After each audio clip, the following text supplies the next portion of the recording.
शंभु पद वंदन कीना। पास में आसन रखा था, सामने डाल दिया, देवी बैठो, वामांग का अधिकार खो चुकी हो, बगल में नहीं बैठ सकती। शंकर जी, लोग कहते हैं बड़े क्रोधी हैं शंकर, भांग पीते हैं कि गांजा पीते हैं कि बड़े क्रोध, नहीं नहीं, शंकर तो करुणा के अवतार है। कर्पूर गौरम,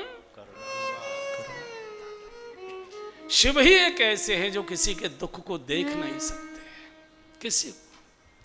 सती का चेहरा देखा, आंखों में रोते रोते कीचड़ है, चेहरा मलिन है, वस्त्र मैले हैं, बुरी हालत हो रही है, तरस आ गया, दया आ गई। शिव ने सोचा कि कौन सा टॉनिक पिलाऊं इनको, तो इनके पास तो एक ही टॉनिक है, राम रसायन तुम्हारे खासा, राम रसायन तुम्हारे खासा। इनके पास तो एक ही अमृत है, लगे कहन हरि कथा रसाला,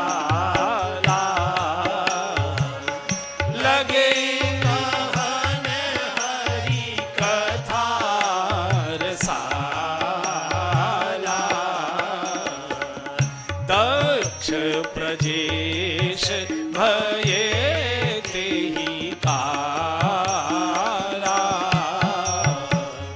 दक्ष प्रजेश भये तेहि काला। शिव तो जानते हैं जगत की व्यथा को कोई दूसरी औषधि दूर नहीं कर सकती, राम कथा ही। और मैंने पहले दिन बोला था, आनंदमयी माँ के शब्द थे, श्री राम कथा ही कथा है, बाकी सब व्यथा है, व्रथा है। जीवन की व्यथा को अगर आप दूर मत जाइए, आप अपने से पूछिए, जितनी देर आप कथा में बैठे होते, कोई दुख दर्द घाटा नफा कुछ याद आता है आपको? कुछ नहीं याद आता है। नाचता है मन, नाचता है, ताली बजाते, चुटकी बजाते, गदगद होते, भाव के आंसू आते हैं, इतना। और यही अगर हमेशा मिले तो दुख पड़ोसियों से भी भाग जाएगा, दुख पड़ोसियों से भाग जाएगा। इसलिए हमेशा अगर कथा में नहीं डूबोगे तो व्यथा में डूबना पड़ेगा, डूबना तो पड़ेगा ही, डूबना तो पड़ेगा। कथा सुनाने लगे, शिव तो कथा ही कथा सुनाते हैं, तो विमानों की गड़गड़ाहट सुनाई पड़ी। अच्छा, जिसका कथा में मन नहीं लगता है ना, वो इधर उधर बहुत देखता है, बार बार घड़ी देखेगा, ऐसा करेगा, वैसा ऐसा होता है। इसलिए मैं ज़्यादा सामने देखता नहीं हूँ, इसलिए सामने ज़्यादा देखता नहीं हूँ, चूँकि मेरे कैमरे में कैद हो जाते हैं लोग। तो आकाश में से विमान जा रहे थे। क्यों जा रहे थे?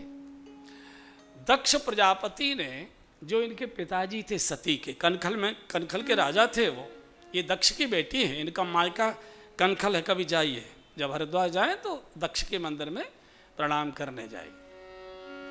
इन्होंने एक बड़ा भारी यज्ञ आयोजित किया दक्ष प्रजापति ने, और वो ईर्ष्या के कारण से किया, शंकर जी को नीचा दिखाने के लिए। देवताओं को सबको न्योता में भेजा चारों ओर। शंकर जी दामाद हैं, अरे दामाद को तो पहले बुलाना चाहिए, दामाद को तो पहले बुलाना चाहिए। फूफा हुए नहीं तो फू ही फू होगी। हाँ, फू। तो अच्छा, ये रूठते हुए ना शादी विवाह में, तो शादी का रस बढ़ जाता है, शादी का रस बढ़। और नीम के नीचे दूर लेट जाएंगे, और बुआ कहेगी तुम्हें किसी को चिंता नहीं है, देखो कब पड़े हैं सवेरे से, कोई चाय नहीं, पानी नहीं, ये नहीं। चूँकि बुआ ये एजेंट होती है, उसे माल में जाना तो मुझे लौट के इन्हीं के साथ है। ऐसा होता है ना। तो शंकर जी को अपमानित करने के लिए नहीं। और इन देवताओं की बुद्धिमानी देखिए आप, ये सबके यहाँ हवाई पट्टियाँ बनी हुई हैं, हर एक देवता के यहाँ। इंद्र राजा है, उसके यहाँ रनवे तो बहुत कई रनवे हैं, उसके बाद विमानों की भीड़ है। ये अपने अपने रनवे से विमान उड़ा सकते थे, जानबूझकर इन्होंने कैलाश की हवाई पट्टी स्वीकार की। जबकि कैलाश के ऊपर से विमान नहीं उड़ाया जाता। ये अंतर्राष्ट्रीय संधि है और ये सृष्टि के प्रारंभ काल से है, क्योंकि कैलाश जो पर्वत है वो कीली है धरती की, उसी कीली पर ब्रह्मांड घूमता है। जिस दिन कीली हिल जाएगी उसी दिन प्रलय हो जाएगी, इसलिए वो शांत वातावरण है, वहाँ जाना आना निषेध ही है। बहुत जोर जबरदस्ती से लोग जाते हैं, नानी याद हो जाती है उनको, नानी याद हो जाती है। आदरणीय रेखा बहन जी हमारी है ना यहाँ, तो वहाँ बहुत मुश्किल होता है, केवल इसलिए कि वो शांत इलाका बिल्कुल शांत बना रहे। अंतर्राष्ट्रीय संधि है ये कि कैलाश के ऊपर से विमान नहीं उड़ाया जा सकता। एक तो उसमें चुंबकीय तत्व है, वो विमान को नीचे खींच लेता है, एक बात। और दूसरे, अगर तनिक भी गड़गड़ाहट से पहाड़ में कंपन हुआ तो प्रलय निश्चित है। इसलिए दुनिया के चीन भी नहीं उड़ा सकता, तिब्बत भी नहीं उड़ा सकता, जिसका वो देश के अंदर स्थापित है। तो और इन्होंने ऊपर से उड़ाया। अभी थोड़ी देर में प्रलय होने वाली है, अभी थोड़ी देर में कनखल में प्रलय होने वाली है। तो ये ईर्ष्या में डूबे हुए थे, अहंकारी देवता। इनको मालूम था कि शंकर जी को न्योता नहीं गया, केवल शंकर जी को चिढ़ाने के लिए कि देखो तुम्हारी ससुराल में हम जा रहे हैं और तुम भांग पीते रहो बैठे बैठे बैठे, केवल चिढ़ाने के लिए। तो शंकर जी पर तो कोई असर नहीं होता। सती का जरा मन नहीं लग रहा था, कथा था मैं गड़गड़ देखी और शीशों में से वो हीरा ज्वेलर है, क्या नाम है अपनी दुकान का, फतेहपुरिया जी की वो जो है ज्वेलर्स की, क्या नाम है?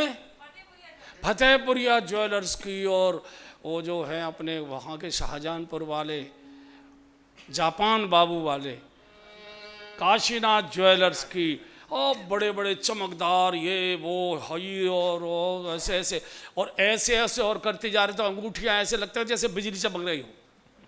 तो सती ने देखा इतने साजबाज के साथ हजारों हजार विमान देवियां ऐसे उड़ी चली जा रही हैं।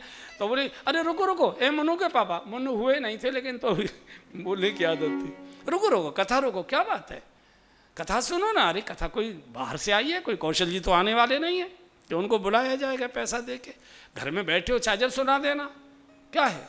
बोले ये बताइए विमान कहाँ जा रहे हैं, कहाँ जा रहे हैं, कहीं जा रहे होंगे, रास्ता है, सब अपने अपने मार्ग से। बोले नहीं, ये जा कहाँ रहे हैं। बहुत पूछा तो कहा ये तुम्हारे पापा जी क्या जा रहे हैं, ये तुम्हारे पिताजी के यहाँ जा रहे। क्यों? बोले तुम्हारे पिताजी के यहाँ एक यज्ञ हो रहा है, उस यज्ञ में भाग लेने जा रहे। अच्छा आप नहीं जा रहे? बोले नहीं। क्यों? चलो ना। बोले हमको बुलाया नहीं गया, हमको बुलाया नहीं गया। और बोलते बोलते शंकर जी की आंखें डबडबा। देखो व्यक्ति सब जगह के अपमान को सह लेता है, लेकिन ससुराल का अपमान नहीं सहा जाता। बूढ़ा व्यक्ति भी सोचेगा चाहे बूढ़ा ही गधा आए, लेकिन घोड़ी के रूप में आना चाहिए जब मैं आऊं तो, बिना उसके वो चलना मिलना उसका मुश्किल। आंसू डबडबा गए। देवी तुम्हारे ससुर तुम्हारे पिताजी हमसे कुछ दिनों से नाराज तो मैं मुझसे नाराज हुए तो तुमसे भी नाराज हो गए, तुमको भी न्योता नहीं। कोई बात नहीं, तुम कथा सुनो, आना जाना लगा रहता है। नहीं नहीं नहीं, मुझे बताओ तो सही। रोते रोते शिव बता रहे, ब्रह्म सभा हम सन दुख माना, ब्रह्म सभा हम सन, सब गाइए माना, ब्रह्म सभा हम सन दुख माना, ब्रह्म सभा हम सन दुख माना, तेहि ते अजहु करहि अपमाना, तेहि ते अजहु करहि अपमाना, जो बिनु बोले जाहु भवानी, जो बिनु बोले जाहु भवानी, रहई न शील स्नेह न कानी, रह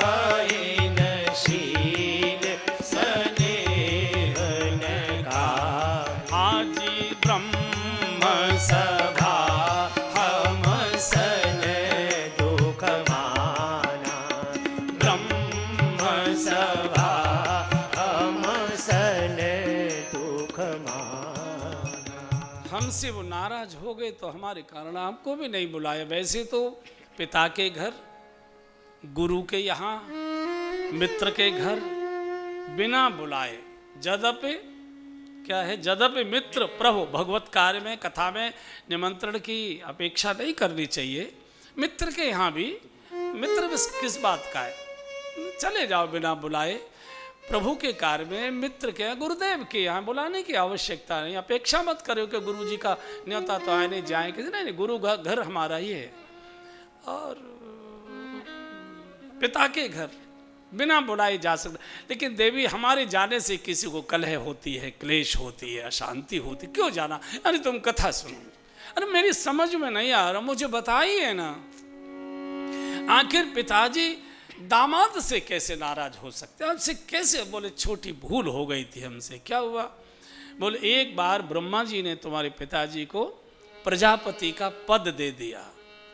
और देवी तुम जानती हो, जिसको पद मिल जाता है उसको मद आना स्वाभाविक है।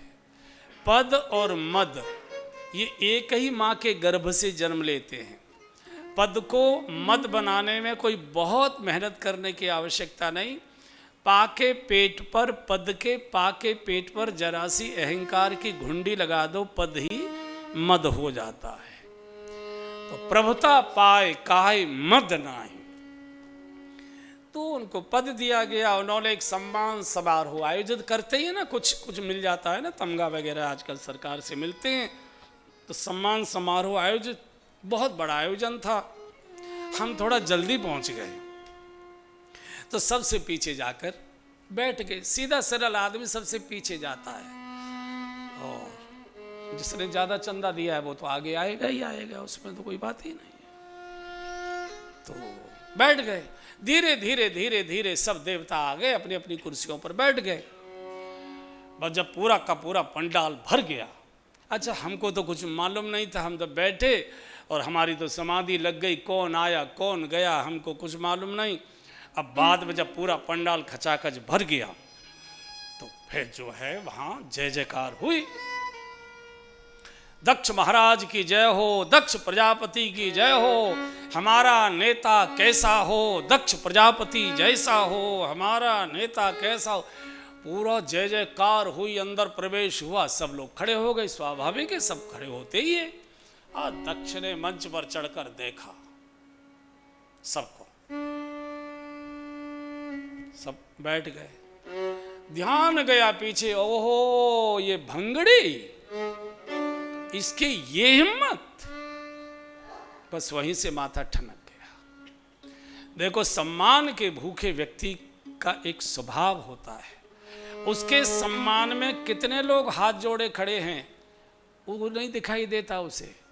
किस किसने हाथ नहीं जोड़े वो दिखाई देता है कनखियों से, और वहीं से तय कर लेता ये हिम्मत, चल अभी छापा डलवाता हूं, और वहीं से संघर्ष शुरू हुआ करता है। दक्ष का माथा, अरे भाई वो तुम्हारे दामाद हैं, तुमने अपनी बिटियां उनको समर्पित की है, और बेटी घर की इज्जत मानी जाती है। तुमने अपने घर की इज्जत उनको समर्पित की है, तुमको तो जाकर प्रणाम करना चाहिए, दामाद को हाथ पकड़कर आगे लाना चाहिए था। तुम अपेक्षा करते हो कि वो खड़े होकर और तुमको प्रणाम करें। और वैसे शंकर जी पर कोई फर्क नहीं था, अगर वो समाधि में नहीं होते तो वो तो करते ही और जोर से हल्ला मचा के डमरू फमरू बजा के और अपना उपस्थिति दर्ज कराते। बेचारे भोले, नाम ही भोला है उनका, कि ना उनको मालूम ही नहीं रहा। वहीं से ईर्ष्या द्वेष भर गया कि इस अपमान का बदला। और बंधुओं, बस वहीं से आग शुरू हो गई। तो उसी के कारण से फिर उन्होंने एक यज्ञ का भी आयोजन कराया। बोले देवी कोई बात नहीं, तुम कथा सुनो। कुछ समय के बाद दक्ष प्रजापति ने, जो देवता जा रहे थे यज्ञ में, वो शंकर जी को चिढ़ाने के लिए किया था। आपने देखा होगा, आप तो जितने लोग बैठे हैं, आपके तो यहाँ ऐसा कुछ होता नहीं, सब देवताओं का ही वास है, पूरा जयपुर हाउस और ये जो है सब। लेकिन आप देखा होगा, अगर पड़ोसी की बात छोड़ो, भैया को भी चिढ़ाना हो तो निरे निरे आयोजन कराए जाते हैं, दावतें फलाना ये वो वगैरह वगैरह, पता लगे देवरानी को कि सूंघ, ऐसा बहुत होता है। बहुत कुछ। और आजकल तो 2 ही रिश्ते बचे हैं, अब तीसरा रिश्ता तो बचा नहीं है। या तो साड़ू है या तो साला है। भाई का तो बदल गया। अगर मान लीजिए विदेश जाना है, अल्मोड़ा जाना है, मंसूरी जाना है, तो भाई भतीजे नहीं होंगे, या तो साड़ू के बच्चे होंगे या तो साले के बच्चे होंगे, बाकी तो सब ऐसे ही है। तो ये स्वभाव है मनुष्य का कि आयोजन, चाहे वो हमारे ब्रज का एक गीत है ना, कर्जा लेके करना पड़े लेकिन चढ़ाने के लिए जरूर कढ़ैया खटकानी है। वो ब्रज का एक गीत है ना, चाहे बिक जाए है? ये आगरा वालों को याद होगा, गाना है तो जोर से गाओ।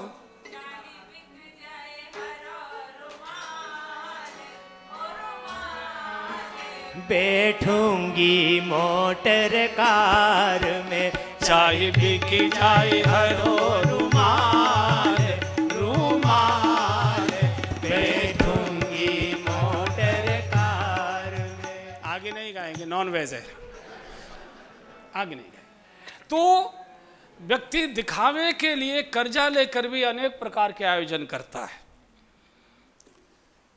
शंकर जी को नहीं बुलाया तो कहा ऐसा करें, भूल भाल हो गई होगी, डाकिया आए ना, अब यहाँ तक कौन आए, कोरियर आया होगा तो यहाँ तक पहुँच नहीं पाया होगा, मैं जाती हूँ और मैं पिताजी को समझाती हूँ। बोले देवी वैसे तो पिता के घर किसी पूछताछ की आवश्यकता नहीं है, लेकिन हमारे जाने से किसी को नाखुशी होती है, नाराज़ी होती है, क्यों जाना, मैं तो जाऊँ, मैं तो जाऊँ। अब क्या करे आदमी, क्या करे।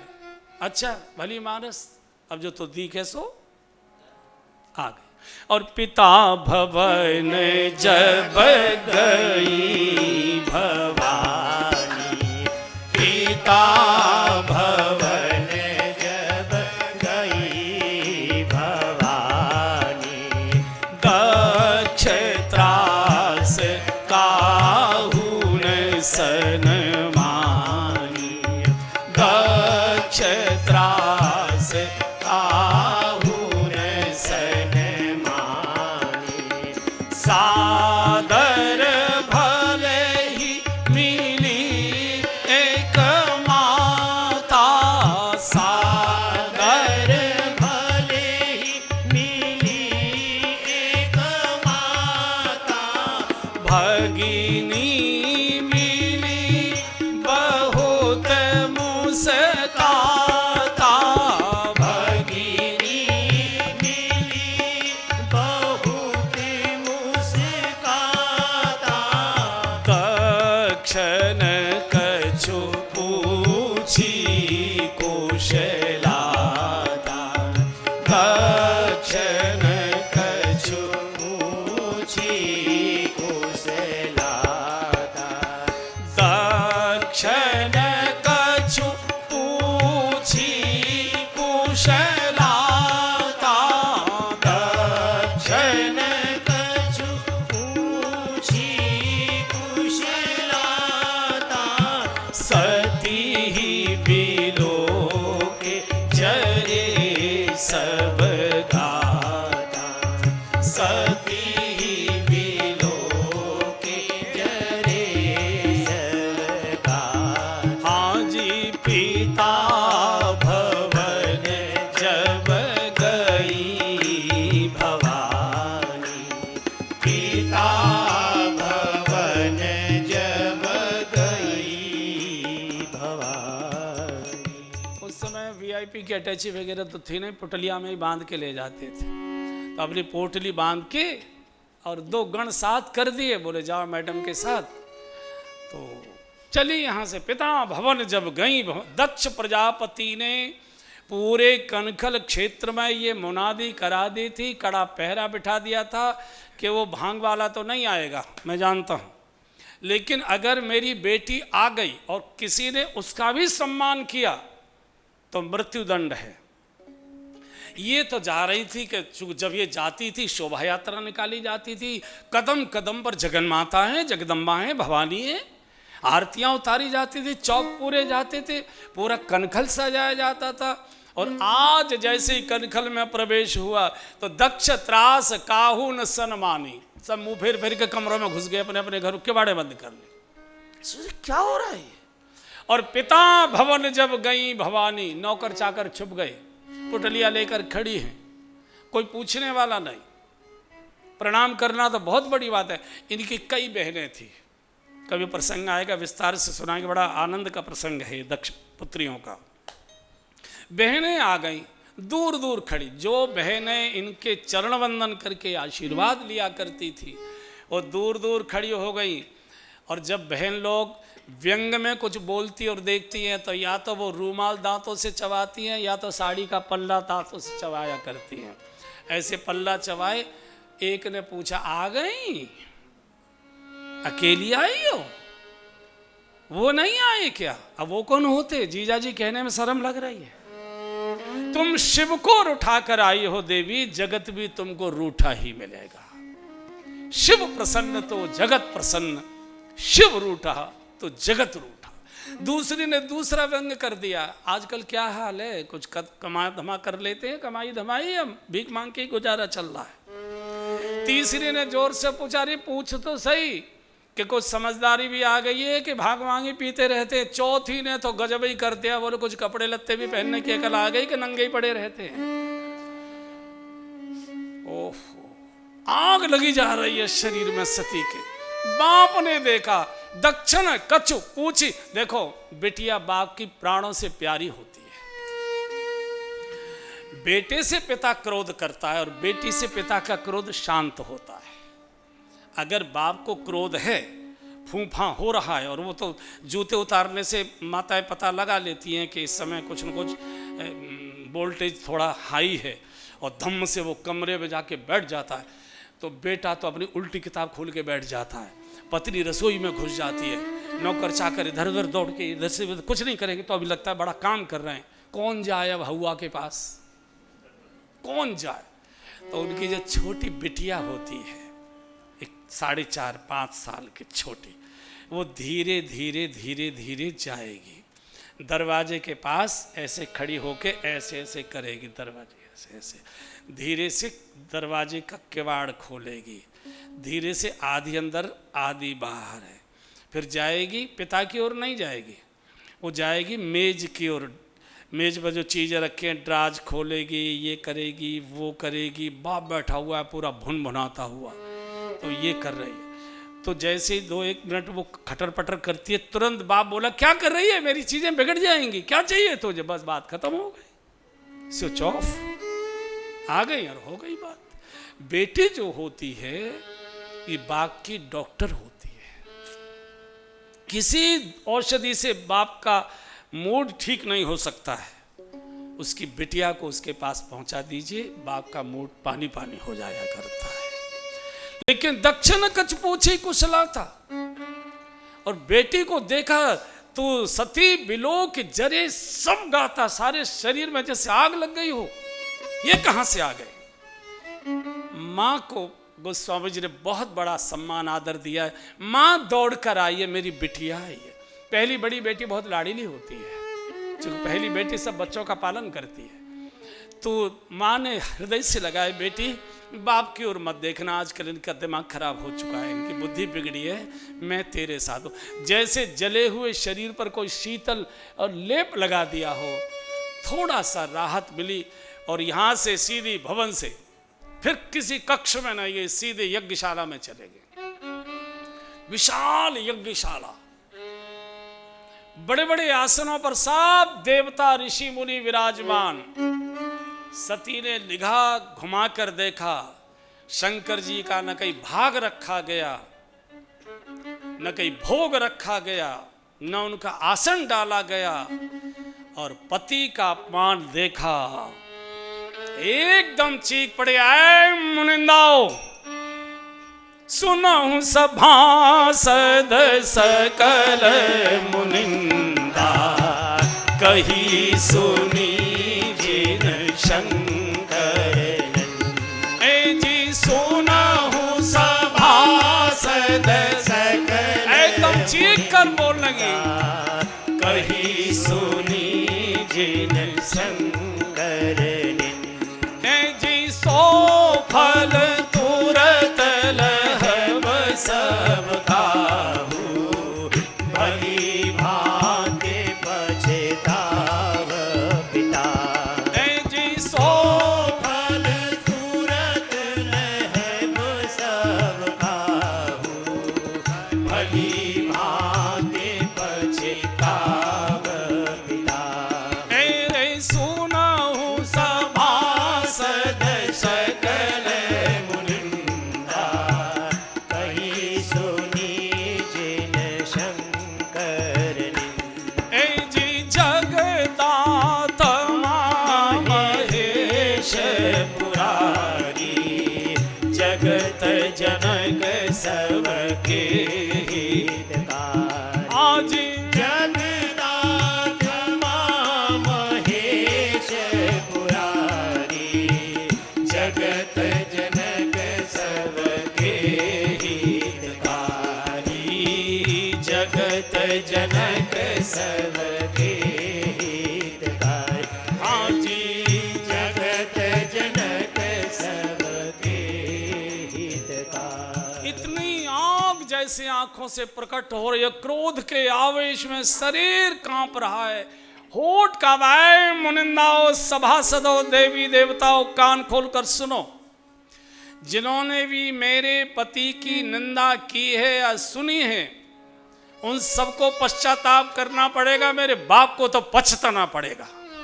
जगत जनक सबके हितकारी मेरे पतिदेव भगवान शिव, सबका हित करने वाले, कल्याणकारी, और उनके बिना तुम यज्ञ करा रहे, कैसा यज्ञ है? और सुन लीजिए, इसका फल सो फल तुरंत लहब सब काहू भली भांत पछताम पिताऊ। और उतना करते करते चीख कर बोली, जिस अपवित्र पिता के अपवित्र शुक्र से मेरा ये अपवित्र शरीर बना है, जिसने मेरे पति का अपमान किया है, अब ऐसे पिता के अपवित्र शुक्र से उत्पन्न अपने अपवित्र शरीर को मैं जीवित नहीं रखना चाहती। और इतनी जोर से अंगूठा धरती में रगड़कर योगाग्नि प्रकट की और अस कही योग के अगन तनु जारा भयउ सकल मग हाहाकार अरे अस कही योग अग्नि तनु जारा भयउ सकल मग हाहाकार रे भयउ सकल मग हाहाकार रे भयउ सकल मग हाहाकार रे भयउ सकल मग हाहाकार योगाग्नि प्रकट की, अंगूठा रगड़ा और जैसे योगाग्नि शरीर में धकधकाई, एकदम यज्ञ की वेदिका में कूद पड़ी। हाहाकार मच गया, भगदड़ मच गई। जो गण आए थे सबको मारने लगे, पूरा यज्ञ विध्वंस चपट कर दिया, एकदम पूरा का पूरा चपट कर। एक चौपाई में लिख दिया गोस्वामी जी कि जो गति शंभ विमुख के होई, दक्ष के साथ वही हुआ जो शिवद्रोही के साथ होना चाहिए, जो शिवद्रोही के साथ होता है। बाद में भृगु ऋषि ने बहुत अनुनय विनय की, बहुत अनुनय विनय की। ब्रह्मानंद के पद में बहुत सुंदर भृगु ऋषि बोले हैं, बहुत सुंदर।